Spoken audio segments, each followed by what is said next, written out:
built into self-growth is judging other people. That's the problem. That's a fact. When you go to Brisk and you're the best guy, automatically you look down on other people.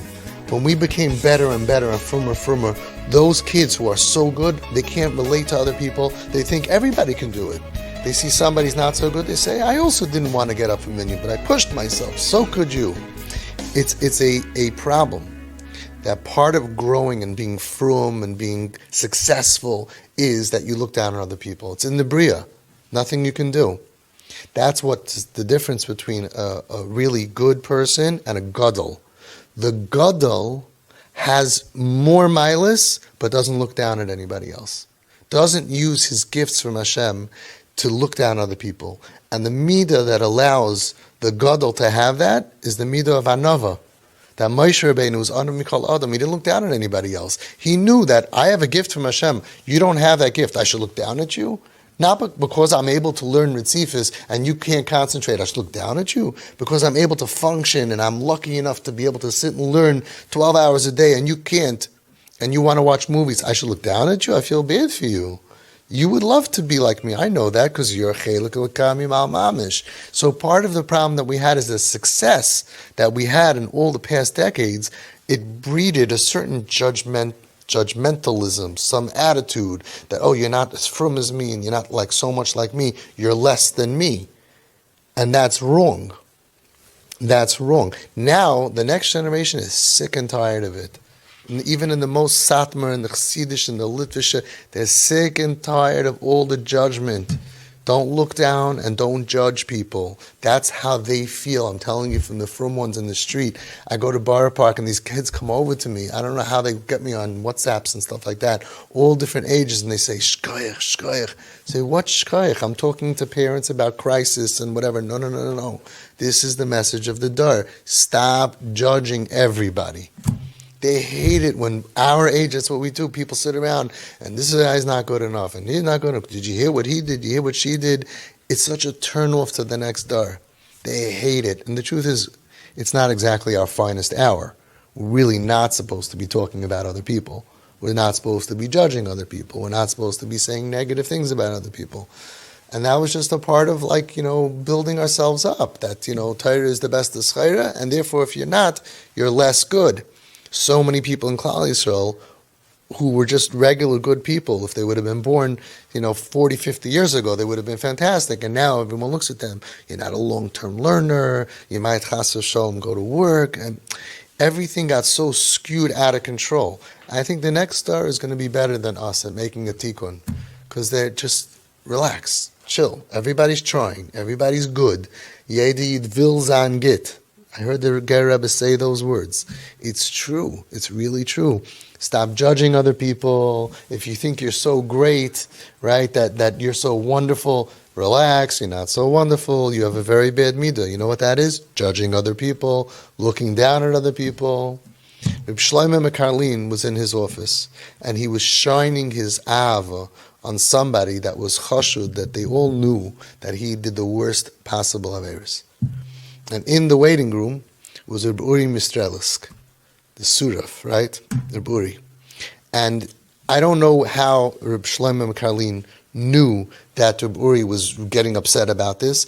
It is not clear whether it was Ruach HaKodesh or whether Reb Uri was getting fidgety. Like, why is he spending so much time with this bum, this lowlife, mamash lowlife? Shlomo McCarlin called over his Talmud Reb Uri Mistrelisk, and he told him, go to the Beis Medrash and wait for me. Now, I don't know what Reb Uri was thinking. If it would be me, I would be thinking, I'm the good kid. Why are you making me leave? Why are you punishing me? Punish him. Send him out. Why are you sending me out? I don't know what he was thinking. But he sent them away. It says a short time later, it sounds like a half an hour, 45 minutes, he called him back in. And he told him, Reb Shlomo McCarlin, Tzchus Yogan Aleinu told him, Ahavas Yisrael has to be full to every single Jew, no matter what. And I saw that your Ahavas Yisrael is limited. And I wanted to teach you. I wanted to teach you that even that Yid, I know what he did. Right? Wanted to show you how much we have to love every single Yid no matter what. The mitzvah of Ahavas Yisrael is not a limitation Only if you daven in my shul, if you're my type, and if you're as frum as me, and you're as wonderful as me, and if you like me, and you're the same chassidus, and the same part of the same chassidus. It's ridiculous. Ahavas Yisrael is unlimited, and we have challenges. It's a nisayon to us. Can you still love him? And what about him? And what about her? And what about her? It's a big nisayon. A girl comes into a chasana like we had over here recently, and she's a chassidish girl, a chassidish family, and she comes in and she's not dressed very chassidish.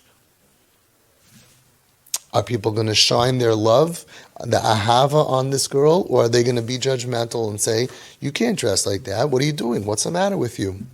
It's a challenge. You're going to look down at people, or can we extend our ahavas Yisrael, that no matter what Jew we come across, we will have full ahavas Yisrael. And in order to really love someone, you can't hate them. You can't judge them. You can't think they're be'etzem bad. You can't think that they're making wrong choices, because you wouldn't think that about yourself. You know that all the averis you do, you don't think that you're a horrible person. Listen, I struggle. I have nisyonis, right? Everybody goes ahead and ein tzadik ba'aretz she'asu tov v'lo, but we got comfortable with our averis. But your avera, that's terrible. How could you do such a thing? Right? That you could understand. You could understand talking lashon hara, which, by the way, is part of sinas chinam. We lost the Beis Hamikdash, pretty big.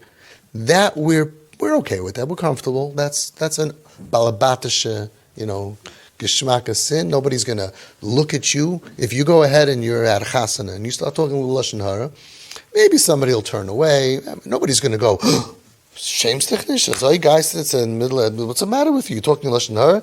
No, we're okay with that. It's geshmak. And usually we can find out a way. It was l'tayelis. We have to know, let's figure out a way. But if you come in with a short skirt, shig, that's the way you come in. You're not embarrassed. All of a sudden we turn because we don't understand them. We use our lack of understanding to judge people in a negative way, which is obviously we have no choice, is the sign of the dar. We have to be malamed schus of Yidden. Shoiftim v'shoitrim titein lecha b'chol sha'arecha, says the Kedushas Levi. Shoiftim v'shoitrim, your judgment in Rosh Hashanah, titein lecha, Hashem gives it to you. The way that you judge other people is the exact way of your din on Rosh Hashanah Yom Kippur. So this person who thinks I'm so frum and he's learning and everything, he also does have errors, right? So he needs a good, nice, loving God who's forgiving and understanding, right? But this guy is so frum, so he looks down on everybody, and you're not sneezestick enough, and you're not good enough with this, and you don't learn enough. He has comments. He's going to face a judgment that he created for himself, which he's not going to be happy with. Another person is humble.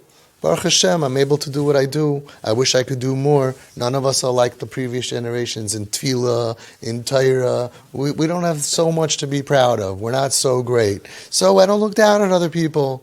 And I'm a lamed schus of somebody else. I see somebody smoking on Shabbos. I say, Nabuch, probably had a hard life.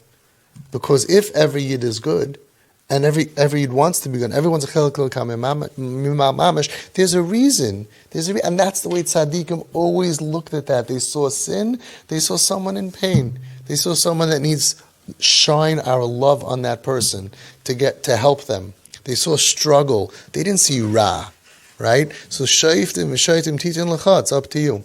If you're going to go ahead and you're going to look at people and you're going to say, kiknish of them, shaygitz, shiksa, I'm so hurt at the kids who are being trained and brought up wrong, that when they see somebody not dressed nice, they scream shiksa goita.